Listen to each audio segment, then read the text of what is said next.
angelicales que ahora vienen subiendo, mensajes dimensionales que ahora vengo comprendiendo, campanas angelicales que ahora vienen subiendo, espacios dimensionales que ahora vengo recorriendo. Pinta dragón, pinta guacamayo, pinta fénix, pinta yaje, pinta guacoya, pinta guachumita, pinta San Pedrito lleno de poder. Pinta dragón, pinta guacamayo, pinta el fénix, pinta yaje, pinta guacoya, pinta guachumita, pinta San Pedrito lleno de poder. Hola, buenos días. Bienvenidos una vez más a este episodio de Plantas Ancestrales. El día de hoy vamos a tener como tema el peyote, retomando un poquito lo que hablamos la semana pasada del San Pedro. Nosotros somos Armenta Ceremonial, somos un grupo que ayudamos a la transición de abrir la conciencia a través del uso de plantas ancestrales. El día de hoy contamos con Ale Armenta. Hola, ¿qué tal? Buenos días. Y con Iván Medina. Hola, muy buenos días. ¡Ajo! Yo soy Lauren Macías y ahora sí vamos a entrar en tema. Retomando un poquito lo que vimos la semana pasada de el San Pedrito, que su sustancia que nos administra es la mezcalina, su hermanito o primo hermano sería el peyote. El peyote. Me gusta cómo soy su primo hermano, porque sí son de la misma familia y de hecho tienen la mezcalina, que es la sustancia que nos administra. Está bonito, ¿no? Sí. Vienen igual de la misma familia que son las cactáceas, pero lo vamos a encontrar en otras zonas. Lo padre de este cactus es que es endémico de México, de hecho. Y viene de toda la zona desértica de nuestro país, que abarca parte de Durango, Chihuahua, un poco de Querétaro, San Luis Potosí, que digamos que es como el lugar más representativo del peyote, aunque también abarca un poquito de Zacatecas. Yo lo que encontré es una leyenda que dice cómo es el origen de cómo comenzamos a utilizar el peyote como una medicina. Y dice bien que siempre somos las mujeres. Que una mujer escuchó un canto o un llamado que le dijo que tenía que irse de su pueblo y buscar un nuevo lugar para sentarse. Entonces esta mujer agarra su caballo y se va directamente al desierto. Pasan varios días, ella sin comida, sin agua, el caballo ya cansado. Lo deja y entonces ella se continúa el camino caminando, así a pie, y llegan esos cánticos que ella escucha y le dicen que pues ella todo su alrededor es rica en esos frutos y que si ella prueba la fruta o el alimento que le administra la tierra, pues ella va a poder encontrar el lugar deseado y entonces pues salvarse. Entonces ella lo come igual directamente desde la tierra como si fuese un venadito y entonces ella es la primera que consume la planta ancestral y después ella ya relata la historia y de ahí en adelante se dan cuenta que el peyote pues es una medicina de la tierra. Esto viene desde Bernardino de Sahagún, más o menos por el año 1560, donde él relata o escribe, digamos, el primer relato escrito del peyote, de cómo lo utilizaban, de cómo lo consideraban los antiguos chichimecas como una planta de medicina, donde ellos viajaban a todo este mundo espiritual y esto es como el primer vestigio escrito del peyote aquí en México. Fíjate. Con respecto a eso, yo encontré, platicando alguna vez con una persona oriunda de San Luis Potosí, del desierto, me había contado que el peyote, por tradición, es que le habían comentado que lo habían descubierto 4 personas, que en este caso fueron 4 hombres, que se estaban igual, que la comunidad se estaba ya literalmente, pues no había agua, no había comida, no había nada. Entonces los ancianos los mandan a ellos a buscar, pero cada uno representaba tierra, agua, aire y fuego, los 4 elementos, y los mandan así. Y empiezan a caminar y empiezan a hacer exactamente toda la ruta del jicuri o el peyote que también se le conoce. Y se dan cuenta que hay un venadito azul que los está observando y lo empiezan a corretear. Y el venadito azul se deja corretear porque inclusive cuando ellos ya están cansados, regresa y se sienta. Y así como que, ok, descansen, ¿verdad? Y ahorita me siguen correteando y duermen y al otro día el venadito azul se sigue caminando y ahí van todos corriendo atrás de él.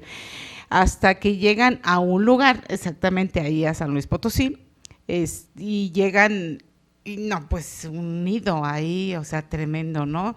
Y había un venadito, había peyotes en forma de venadito, o sea, hacían una figura de venadito, se veía, y comentabas tú la otra vez que a veces cuando tienen un color como azuloso, es cuando más mezcalina tiene y es cuando más propicio es para comer. Entonces se veía como un venadito azul, porque estaba así como azuloso, y es cuando la planta les habla y les dice que se lo coman, que con eso se les va a quitar el hambre y la sed. Y en efecto, agarran la medicina, se la traen, vuelven a hacer el recorrido y se lo traen a los ancianos y es cuando por primera vez la prueban y se dan cuenta que independientemente de que les quite el hambre y la sed, los llevan un poquito más allá, bueno, muchito más allá, a otros niveles. Sí, creo que he escuchado la historia y creo que hoy en la actualidad sigue habiendo representación de cada año que vas en la expedición a encontrar al venadito azul.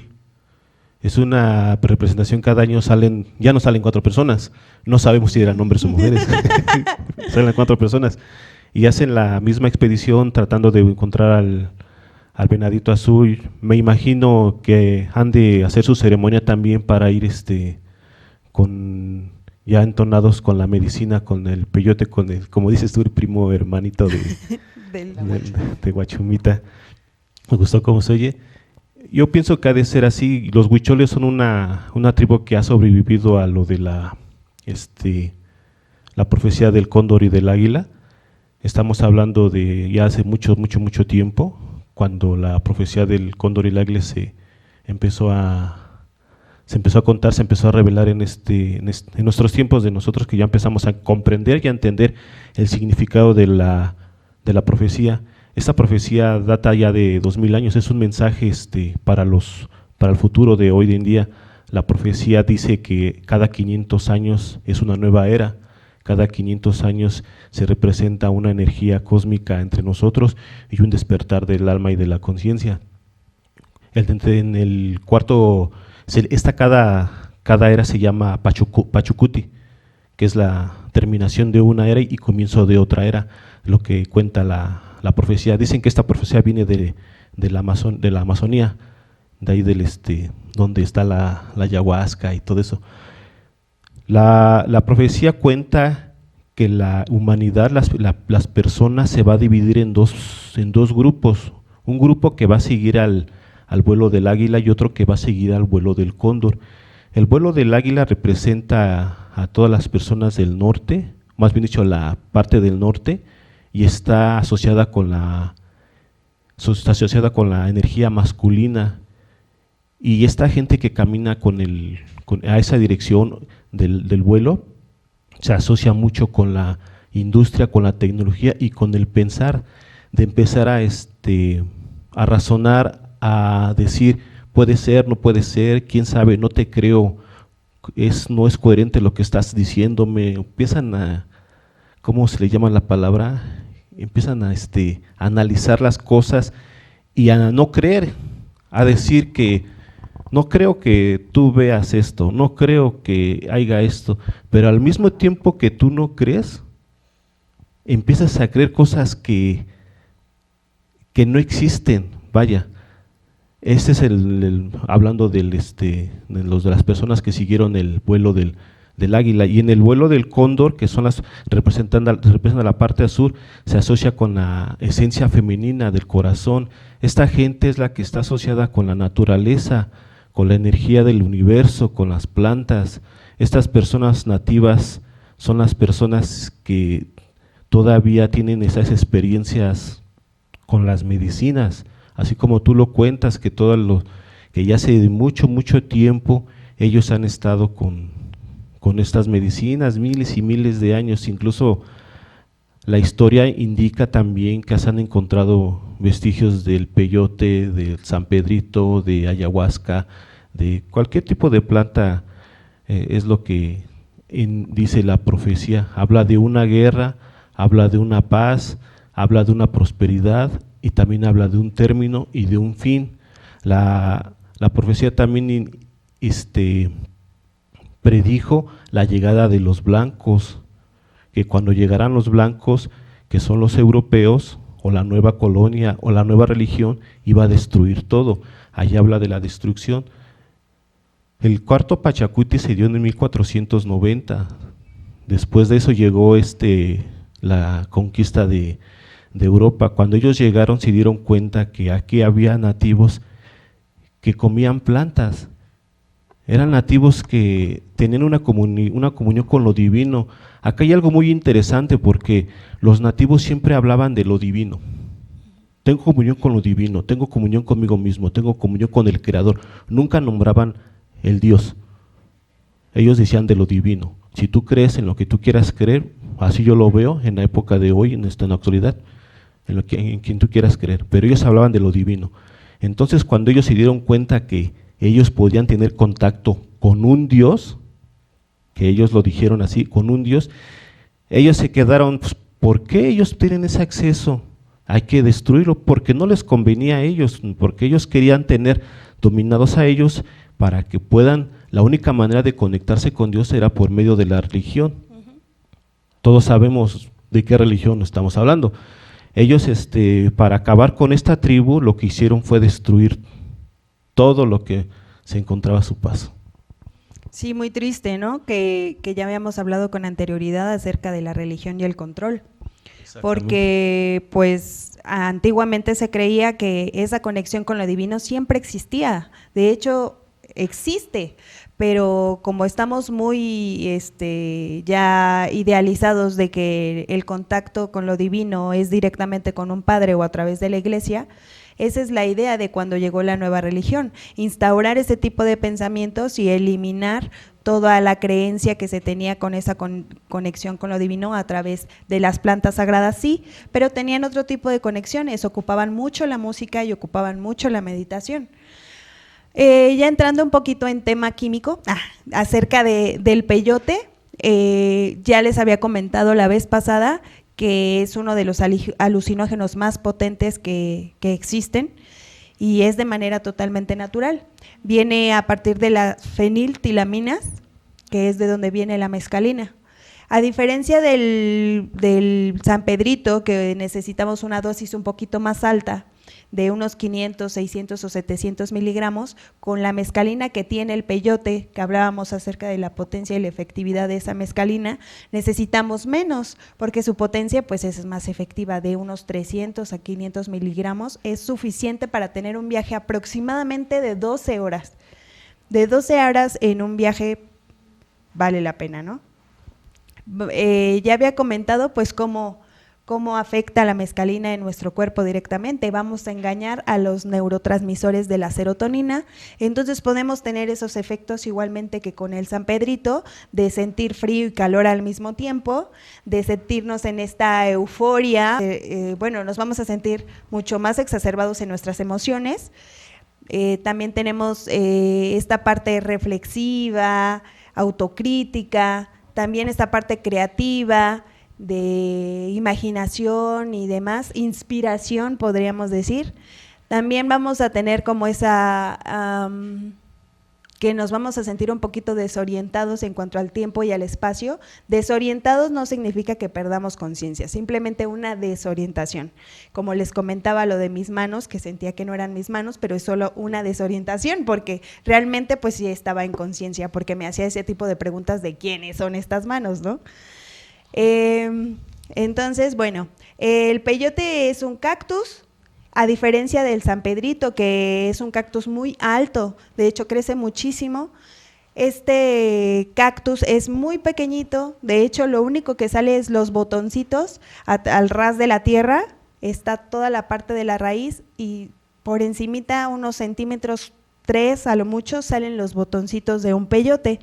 Este cactus, al igual que el San Pedrito, se tarda muchísimo en crecer. Son especies que tienen muy lento su crecimiento y para poder, digamos, comernos un peyote en su estado o en su punto más álgido, necesitamos que pasen más o menos de 10 a 30 años, que es el periodo de juventud y de latencia de la mescalina. Por eso es que aquí en México es una especie protegida, no está en peligro de extinción, pero es muy vulnerable a que no se pueda recuperar ese tipo de vegetación. Por lo tanto, está muy cuidado el consumo. Aquí en México solamente se permite el consumo, el traslado y el uso para las personas que son nativas de ese lugar y lo ocupan con fines ceremoniales, de acuerdo a sus creencias. Por lo tanto, si nosotros vamos a, digamos, a San Luis Potosí, los transportamos y los traemos aquí a la Ciudad de México, pues eso ya no está permitido. Si en algún momento te cachan con eso, sí está penado. Entonces, bueno, el peyote viene de una palabra náhuatl que es peyotl y que significa suave o sedoso, y que también tiene el significado de flor de mezcal. Por lo tanto, por eso viene la sustancia mescalina, que no tiene nada que ver con el mezcal. ¿Con el mezcal? Sí, con el mezcal, está aguardiente que viene del agave, nada que ver, pero es una flor del mezcal, por eso se le llama a su sustancia mescalina. Interesante. Fíjate que estás hablando de, ahorita que andabas diciendo penado lo que comentas, eso es parte de la profecía. Me imagino. Es parte de la profecía porque estamos hablando de la gente que empezó a razonar y en su razonamiento es malo los enseñaron a que es malo, la misma conquista es malo. Entonces hablamos del año de 1620, aquí en México, el gobierno mexicano con ayuda de la iglesia de esa época hicieron un tratado de…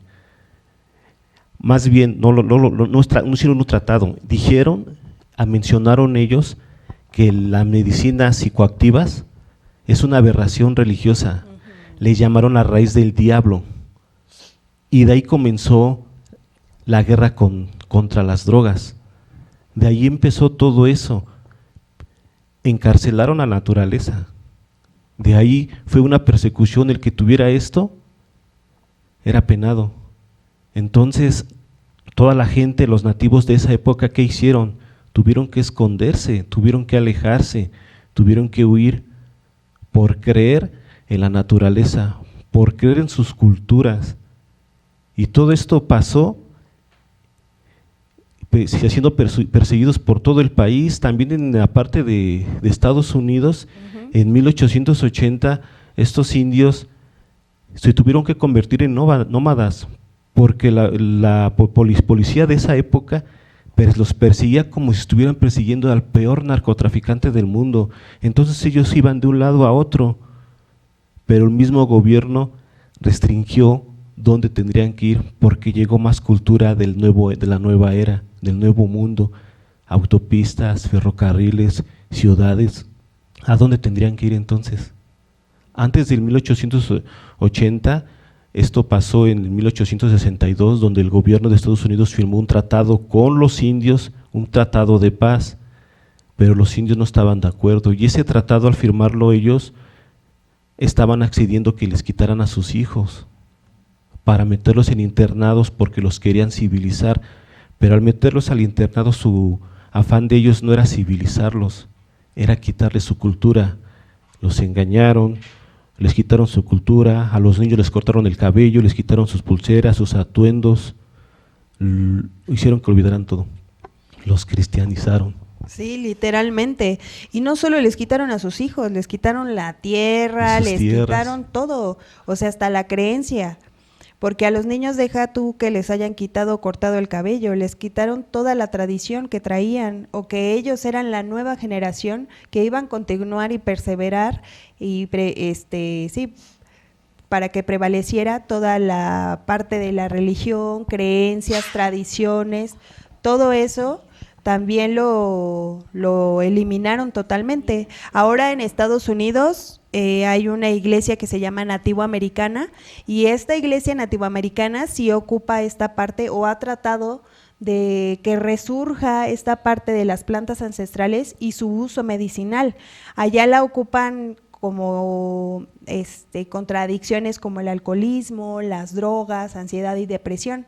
Y esto sí está permitido por Estados Unidos, porque como que después de que dijo no, esto está prohibido y demás, entró en conflicto porque hubo un indio a principios de los 1900 que iba a trabajar, y un día su jefe le dijo: oye, ¿fuiste a la iglesia este domingo? Y el señor dijo: pues sí. ¿Y consumiste peyote? Y dijo: no consumí, pero en mi iglesia pues sí se consume. Ah, pues entonces estás despedido. Entonces ya sabes que en Estados Unidos puedes demandar por todo. Pues bueno, él demandó porque pues era injustificado que por, digamos, que la parte religiosa que él no había consumido, pero que era asiduo a esa religión, lo despidieran por tal motivo. Entonces ahí hubo como un conflicto otra vez entre Estados Unidos, gobierno, y la religión, y entonces se estableció que pues se iba a respetar esa parte de la iglesia nativoamericana, que ellos consumieran con fines específicos, pero tampoco lo pueden, digamos, que transportar, ni que salga de las áreas de reserva donde tienen ellos permitido el consumo de estas ceremonias y del peyote, porque el peyote hay que recordar que está en toda la parte desértica y todo llega hasta Chihuahua. Antes México llegaba hasta toda la parte que era Texas y demás, entonces el peyote también se da en esas partes, por eso es que ellos tienen acceso al peyote y tratan de cuidarlo, preservarlo, y que otra vez se restituya toda esta parte ceremonial del uso de las plantas ancestrales. Pues sí, tienes mucha razón, sobre todo el tema que estás hablando de la penalización por lo que le hicieron a esta persona nativa, pero realmente el camino del águila, de la gente que empezó a razonar, ya empezó a pensar que no es posible que esto exista, no es posible que haya otro tipo de mundos, o que haya otro paralelo, ver el futuro o trasladarse hacia atrás, o otras vidas. Cuando estas personas, la gente que caminó con la profecía del águila, andamos hablando de que les quitaron a los niños, pero realmente no nada más les quitaron su cultura, también les quitaron la vida. Sí, claro. Hace 3 años, para ser exactos, el New York Times, el 25 de junio del 2021, él publicó que en una iglesia que se llama Residencias Escolares, así se llama la escuela, encontraron 215 cadáveres de niños nativos. Esta escuela era parte de la protección para los indígenas, protección y para civilizarlos, para enseñarles la cultura europea o la cultura blanca, así le llamaban ellos. Y realmente esta investigación que hubo fue un golpe muy fuerte para los nativos, que ellos dijeron: hay que buscar en todas las escuelas, para ser exactos, parece que son 76 escuelas o internados, no eran escuelas, eran internados, y en todos los internados se encontraron cadáveres. O sea, tanta era la aberración que ellos tenían sobre su cultura, que no les bastó con querer matar a las plantas, sino también querían matar la existencia y lo que ellos querían, para que nadie lo comentara, para que nadie dijera: come esta planta porque te va a hacer esto. los acabaron. Estos niños no les dieron oportunidad de decidir, creo o no creo, simplemente se los llevaron. Y se me hace hablamos de crímenes, se me hace tanto califican a Hitler lo que hizo, cuando ellos hicieron prácticamente lo mismo. Bueno, lo que pasa aquí, bueno, hay que recordar aquí varias cosas de lo que están hablando, ¿no? Recordemos aquí que para controlar una sociedad se instauran dos mecanismos, que es la Iglesia y el derecho. Para controlar una sociedad. Claro, por supuesto. Entonces, eso lo menciona Foucault. Entonces, se instaura la Iglesia y el derecho. Cuando llegan aquí los europeos e instauran exactamente Iglesia, porque pues aquí tenían acceso directo, según su cultura, según sus creencias, tenían acceso con su divinidad, directo, sin intermediarios, a través de sus ceremonias, a través de sus ritos, de sus cantos, de sus bailes y de sus ingestas de plantas sagradas. Eso no le conviene a la nueva cultura que viene a colonizar. Entonces instaura la religión y viene a instaurar también el derecho. ¿Y qué es el derecho? La prohibición. ¿Qué sí se puede, qué no se puede? Y lo que no se puede te lo voy a penar. Actualmente sí está penado la ingesta del peyote fuera del contexto ceremonial, tanto el traslado, el cultivo y todo lo demás, y solamente se les permite a los huicholes por lo que se le llama usos y costumbres. Entonces ellos son los únicos que lo tienen permitido en ese sentido. Y así como habíamos hablado la semana pasada de que el San Pedrito se le llama guachuma y los expertos en guachuma son guachumeros, aquí también existen de las personas que dan esta plantita, que hacen sus rituales en el Cerro del Quemado, ellos siguen haciendo esas largas caminatas desde su punto de origen, así como nos había mencionado Lauren, pasan por Querétaro, San Luis Potosí, creo que también pasan por Jalisco, Zacatecas, van, recolectan, regresan y siguen haciendo, sí. Su buena caminata. Sus buenas caminatas. Los expertos, los chamanes, los meros, los médicos, los sabios son, se llama guaracames. Ellos, en el otro es guachumeros, estos son guaracames. Ellos son los intermediarios entre el mundo de los vivos y el mundo de los muertos. Ellos son los intermediarios,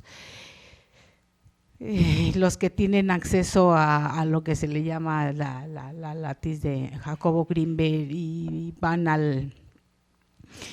a la otra realidad, van al otro mundo a encontrar la cura para los males, para las personas que acuden con ellos, tanto a nivel físico, tanto a nivel emocional, y los ayudan con sus cantos, los ayudan con sus rezos, porque también ahí se reza, los ayudan les ponen veladoras, y estas personas con sus sonidos guturales, porque están también ahí los chamanes, que son ellos, los guaracames, son personas impresionantes, son personas de respeto, son personas de poder, todo totalmente en el contexto de un ritual. Eso por una parte, y por otra parte comentan la extinción que quisieron hacer de la cultura, que quisieron hacer de las personas y todo lo demás en el sentido de Estados Unidos. Aquí en México, bueno, ha sido muy perseguido también. Actualmente tiene una problemática muy fuerte el pueblo huichol en ese sentido, porque se le dio la concesión a una empresa canadiense para explotar las reservas naturales y sacar minerales. Entonces, tanto esa empresa como hay una nopalera y hay una tomatera, también que quieren ese tipo de terrenos para poner sus empresas. El pueblo huichol ha hecho una labor excepcional defendiendo exactamente lo mismo que ellos querían erradicar en Estados Unidos, queriendo no es que lo quieran tanto erradicar esa creencia, sino que requieren el terreno las otras empresas. Negocio. Y ahorita actualmente un juez emitió una suspensión temporal para esa, no licitación porque ya la habían ganado, pero para que se pueda poner la empresa. Entonces es una lucha admirable lo que ha hecho este pueblo por seguir preservando la tierra donde se da. Y en tanto lo que tú comentabas en tanto tú comentabas de lo de las iglesias, que de este hombre que le dijeron, oye, fuiste a la iglesia, sí, comiste peyote, no, pero ahí se da, y bien pude haber tenido acceso, despedido. En ese tipo, hay una iglesia, ahorita no recuerdo bien el nombre, pero esa iglesia inclusive lo que hicieron fue comprar hectáreas y hectáreas de peyote, todos juntaron su dinero de tierras donde se da el peyote. Entonces es una forma de protegerlo.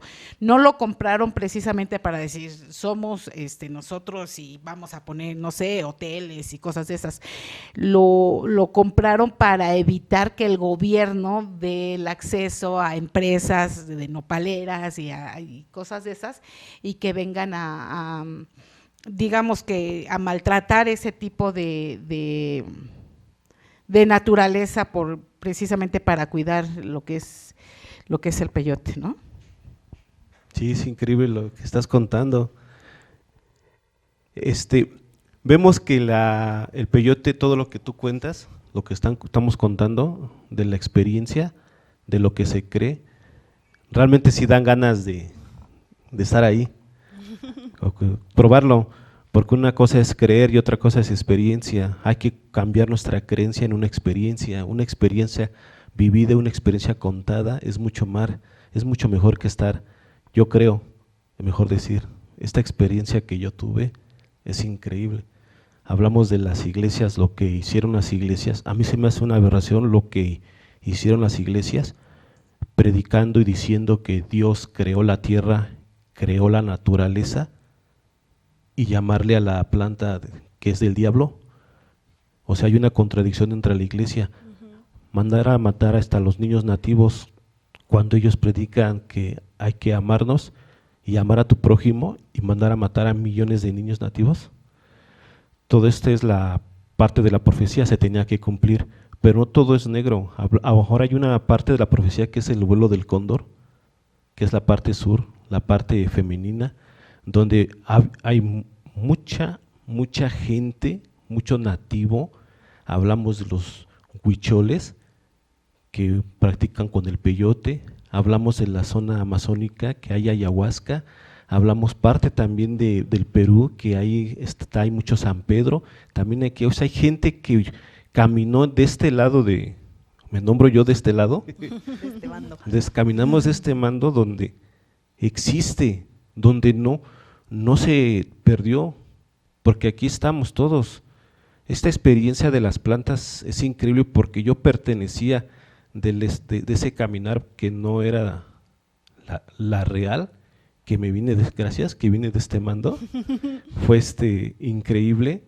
Realmente vívanlo, que no se los cuenten, que no crean lo que dice las redes sociales, que es una experiencia de muerte, que es una experiencia mala, que es del diablo. No, esa es una experiencia real, una experiencia hermosa, una experiencia increíble.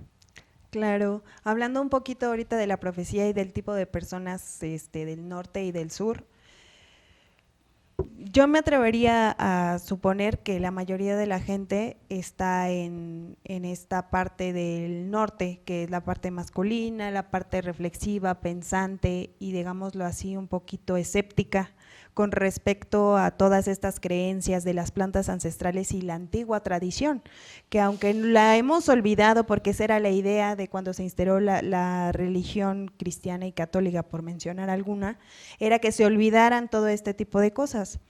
Pero si bien recordamos ahorita en las leyendas que dictan el origen de cómo las plantas ancestrales llegaron a nosotros, siempre viene algo como de escucharon un canto, ¿no? Les dijo la planta. Entonces yo creo que es momento de hacer una autorreflexión y entonces entrar en conciencia que la tierra te habla, pero realmente los que estamos sordos somos nosotros, estamos inmiscuidos en esta parte del norte de que es más importante la parte material, pensante y demás, y hemos dejado un poquito de lado la parte espiritual de nuestro origen, de nuestra Pachamama, que todo el tiempo nos está indicando el camino, porque como bien decíamos la semana pasada, pues la Pachamama nos ha dado todo, ¿no? Plantas para construir, plantas para vestir, plantas para comer y plantas para curar. Entonces a veces como que estamos más inmiscuidos en la parte material y dejamos de lado un poquito esta parte espiritual. Es importante como hacer un examen de autoconciencia. Como para reflexionar, como lo dices tú. Fíjate que hablábamos de la profecía, que cada 500 años es una nueva era. El Pachacuti IV, que es el donde que acabamos de hablar, según la profecía terminó en 1990, 500 años después, aquí renace una nueva era donde ya vemos más tecnología, ya vemos más celulares, ya vemos más internet, ya vemos mucha forma en comunicarnos, ya hay manera de investigar qué fue y qué es y por qué pasó y qué va a pasar. Aquí en este tema de la investigación, también hablamos de la liberación, cuando que tenían encarcelado a la naturaleza, como bien tú lo acabas de mencionar hace rato, ya hay movimientos donde pelean por la liberación de las plantas psicodélicas. En el año de 2018 hay un grupo de personas en Oklahoma que lograron liberar a las plantas psicodélicas. Esto quiere decir que ya lo pueden portar, ya pueden usarla y ya no es penado. Así fue hecho. Y aquí en México también, como ustedes lo mencionan, ya también en los huicholes lo pueden usar, porque estamos tratando de liberar estas plantas que realmente no es lo que es, de toda esa mala historia que todos vivimos y que nos enseñaron, porque nos lavaron bien bonito el cerebro, nos enseñaron a que las plantas eran malas, que todo esto era mala. Hoy con la investigación, hoy con la internet, que ya puedes investigar, hemos visto, y digo hemos porque todo el mundo ha visto que los arqueólogos de hoy en día y los escritores, los historiadores, han dicho y han visto y han puesto en internet que todos esos lugares de civilizaciones antiguas, Egipto, Mesopotamia, allá en Perú, que está el Machu Picchu, que está aquí las pirámides en México, todo eso que nos contaban en los libros de textos de historia, que eran lugares de sacrificio, que les cortaban la cabeza y todo eso, incluso en películas vimos cómo era estos rituales, que eran unos salvajes estas personas nativas, y no es cierto. Todo eso se descubrió que todo eso eran lugares de ceremonias. Claro. No era de sacrificio, eran lugares de ceremonias. Estamos hablando de que, pues sí, nos mintieron mucho tiempo. Bueno, lo que pasa es que son ciertas, en cuestión del lavado de cerebro y esas cosas, sí es un poquito cuestión de percepción. Así lo consideraría yo. Y con respecto a que son lugares de ceremonia, lo que estás diciendo, que eran altares de sacrificio.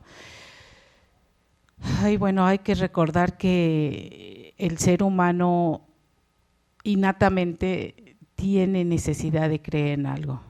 Es una necesidad instintiva. Entonces, hay gente que puede decir, yo no creo nada, pero creo en mí. Está creyendo. Sí, digo, finalmente ya creíste en algo. Y la diferencia de decías tú de creer, ¿no? Experiencia. Experiencia es el saber.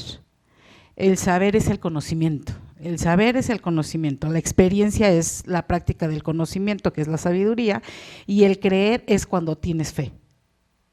El creer es cuando tienes dentro la corazonada de que yo creo que hoy no va a llover.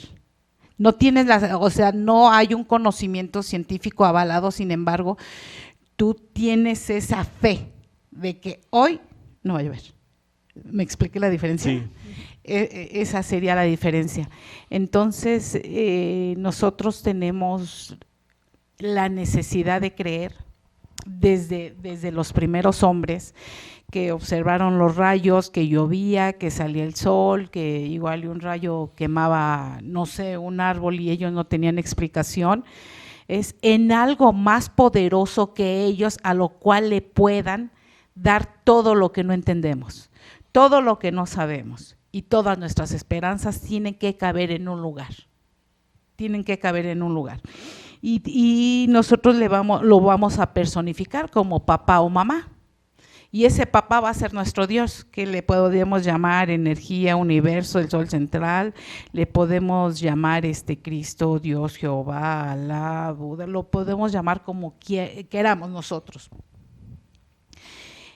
Lo vamos a personificar y a decir, a seguir sus reglas, a decir qué es lo que él manda.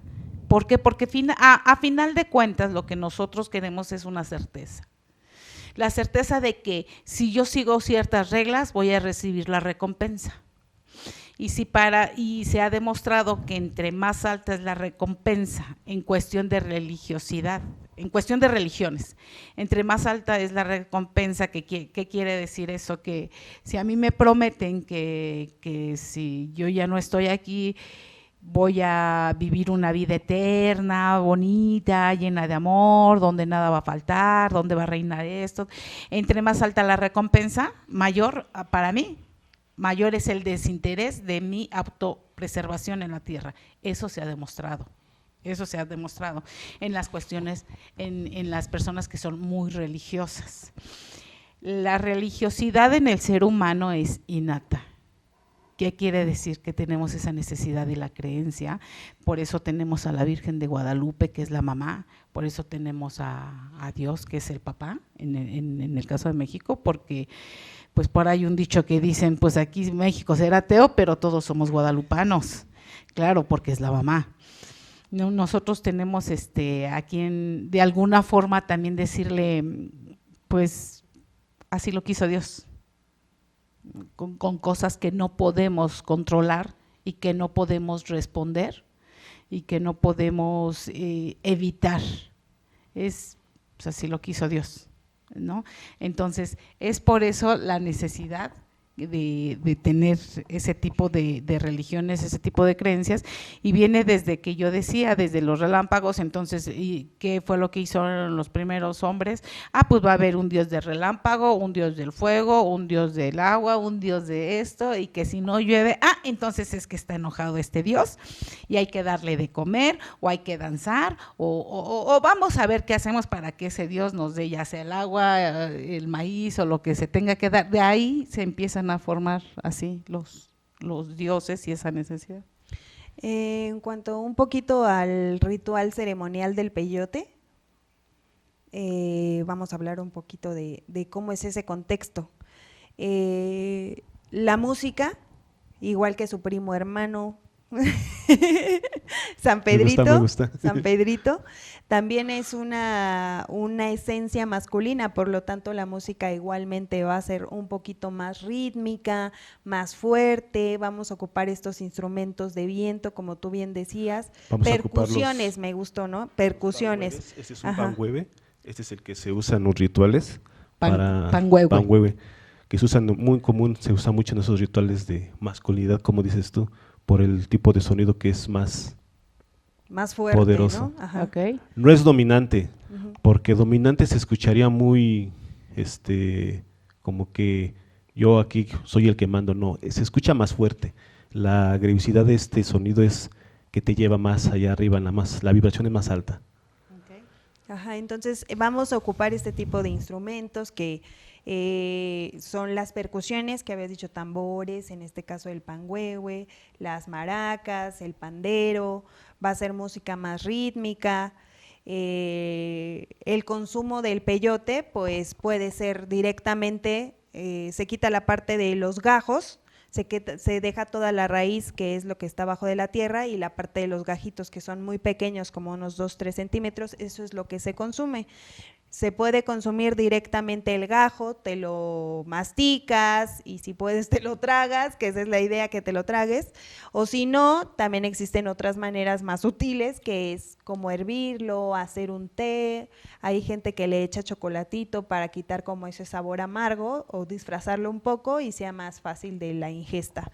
Digamos que la ceremonia dura igual más o menos unas 12 horas, porque el viaje con mezcalina, pues ya lo comenté, sí dura aproximadamente de unas 8 a unas 12 horas, es el efecto de la mezcalina en el cuerpo. Y pues en cuanto al viaje, pues a ver. Pues mira, es muy parecido a lo que habíamos comentado con la guachumita. Existe también el problema de disociación, que decías, ¿qué decías? Son mis manos, pero no son mis manos, estoy aquí, pero estoy allá. Es un viaje hacia adentro, hacia tus miedos, hacia tus instintos. Es un viaje hacia enfrentarte a ti, a tus verdades, a ti mismo, a tu yo. Pero también es un viaje con mucha inspiración, son viajes coloridos, decías tú que de mucha inspiración. Y eso me recuerda que hay un pintor que se apellida Gray, ahorita no me acuerdo el nombre, que sus pinturas son muy, muy coloridas, de hecho utiliza mucho el color plateado, el dorado, muy coloridas, y él lo dice, ¿no? Bueno, es en este tipo de experiencias donde yo me inspiro por lo colorido del viaje que él tiene. Todos los viajes, al igual que con la ayahuasca, al igual que con todas las medicinas, todos los viajes son distintos, porque tiene que ver directamente con la historia personal de cada uno. Entonces, mientras una persona puede decir, no, es que a mí me trató mal, por esto hace, la otra persona puede decir, no, ¿qué crees? Que yo me inspiré y mira, saqué estas obras. Entonces, es muy inspirativo, muy colorido, muy reflexivo. Normalmente se presenta ahí el venadito azul, que es el símbolo del peyote, que es el símbolo del jicuri, de ahí toma su nombre, es su símbolo, y se ve representado tanto en las camisetas, ropa, pinturas y todo eso, que de hecho los huicholes hacen mucho. Es un combate, es un enfrentamiento al ego, como lo habíamos comentado, es el aceptar la sombra que habla Carlos Jung, la sombra de ti, la otra parte de ti que no te atreves a veces a contar, a veces a decir, bueno, pues es que sí, realmente yo también he hecho esto, así, soy así, bla, bla, bla. Porque a final de cuentas recordemos que somos un espejo, entonces lo que voy a dar es lo que voy a recibir, y si estoy recibiendo maltrato, engaño, y qué es lo que yo estoy reflejando, a final de cuentas, qué es lo que qué gesto le estoy haciendo al espejo para que el espejo me esté haciendo así. Entonces, en ese sentido es muy reflexivo el peyote y la guachumita también. Es una experiencia muy increíble ya todos estos tipos de plantas psicodélicas. Tú lo dijiste muy bien, que es un viaje interno. Cuando vemos las iglesias que te dicen hay que buscar a Dios por parte de afuera, te dicen, te enseñan, Dios está en tu casa, Dios está en este árbol, Dios está en la iglesia, Dios está aquí, cuando realmente la divinidad y la creación está dentro de nosotros. El viaje es interno, no es hacia afuera. Es algo que todo mundo tendría que saberlo. La Biblia lo dice, y lo voy a pronunciar porque dice la Biblia: oirás la verdad y la verdad te hará libre. No sé, y no quiere decir que es por todo lo que está ahí, o sea, no porque uno te diga esto es verde y realmente sí lo creo, no. Hay que saber, investigar. Exacto, no existe más que la experiencia, ¿no? Para poder dar un veredicto. Igual todos platicamos de cómo nos fue en la feria, cómo es el viaje según cómo nos fue en la feria, ¿no? Pero, pues sí, efectivamente siempre hay que reconocer y autorreconocer nuestro lado B, que a veces no mostramos, pero bueno, una experiencia más. Nos falta hablar mucho. Nos falta mucho tiempo para seguir hablando. Les recordamos nuestras redes sociales, Armenta Ceremonial, en YouTube, Instagram y Facebook. Y muchas gracias por acompañarnos en este viaje, en nuestro nuevo proyecto de nosotros. Les agradecemos mucho porque si algo no regresa a uno es el tiempo. Nos vemos el otro martes, 10:30. ¡Ajú!